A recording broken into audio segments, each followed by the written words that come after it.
మోషే గారి జీవితంలో మనం చూడగలిగితే హెబ్రీ పత్రిక 3వ అధ్యాయము 5వ వచనం, ముందు చెప్పబోవు సంగతులకు సాక్షార్థముగా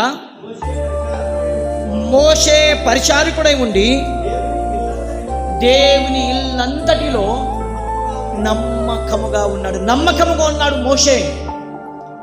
మోషే నమ్మకముగా ఉన్నాడు. ఎంత నమ్మకంగా ఉన్నాడు అంటే ఏమండి, ఇశ్రాయేలు ప్రజలు 30 లక్షల మందిని దేవుని మార్గములో చక్కగా నడిపించాడు.